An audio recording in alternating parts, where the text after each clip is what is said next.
Tout d'abord, pour cette simulation, le jury n'est pas un prof de SES, et donc n'a pas trop abordé de questions techniques tirées du programme de première ou de terminale. On remarque que cette discussion simulée fait environ 9 minutes, donc pas très loin de la durée réelle de 10 minutes, et qu'en définitive, vous verrez qu'il y a assez peu de questions qui sont posées par le jury. Florian a bien préparé son exposé, comme il a bien préparé la discussion. Il a anticipé les questions, il a tendu des perches durant son exposé et même durant la discussion, et à aucun moment il n'est pris en défaut, ce qui d'ailleurs n'est pas du tout l'objectif du jury qui est bienveillant, comme le seront généralement les jurys du grand oral. Bien entendu, il a préparé tout particulièrement les réponses aux questions auxquelles il s'attendait.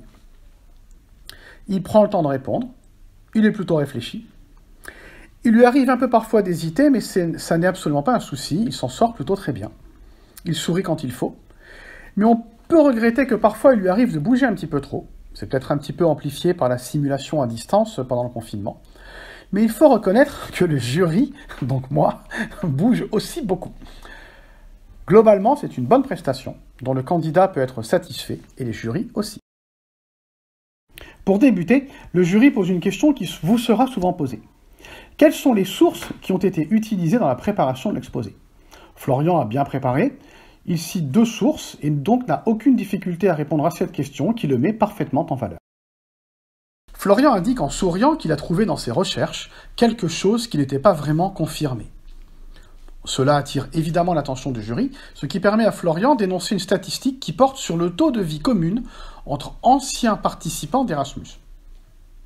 Florian avait prévu d'exploiter cette statistique non officielle, mais ô combien significative.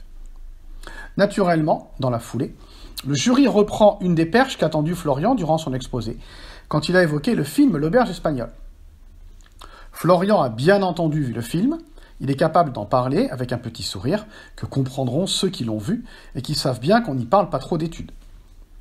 De même, le jury reprend la perche tendue dans l'exposé à propos de l'envie de Florian de bénéficier d'Erasmus et il lui demande tout simplement dans quel pays il aimerait aller.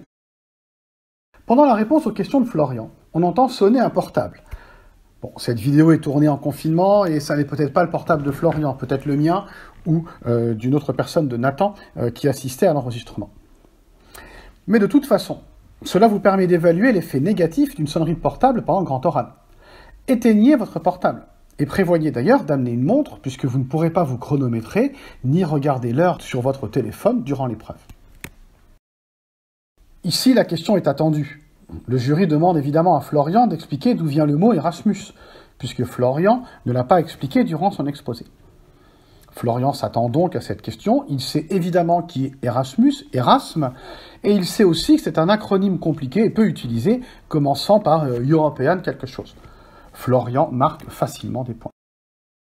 Le jury pose une question assez personnelle et plutôt ouverte à Florian, qui va au-delà du programme scolaire.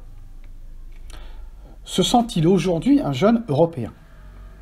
Florian y répond avec sincérité, fait mention de son cours d'allemand et de son exposé. Il prend la parole sans être interrompu. Ce sera le cas ensuite avec le même type de questions sur le côté concret de l'Europe. En effet, la discussion avec le jury, ça n'est pas seulement des questions nombreuses et des réponses brèves, comme une partie de ping-pong. Montrez que vous avez travaillé et n'hésitez pas à développer vos réponses. Encore une question classique. Le jury revient à l'exposé et pose une question relative à la mobilité des travailleurs dans l'Union européenne que Florian a évoquée à la fin de son exposé. Cette question était prévisible, Florian l'a préparée, tout va bien. Notez qu'on vous demandera très certainement d'approfondir ou de préciser un point de votre exposé. Préparez-vous. Pour cette simulation, c'est le jury qui donne un exemple d'actualité que Florian aurait pu exploiter dans le cadre de son exposé ou de sa discussion. C'est évidemment un point à travailler, surtout pour certaines disciplines comme SES ou AG/GSP, où l'actualité est assez importante. De manière générale, suivez bien l'actualité de votre sujet et servez-vous-en.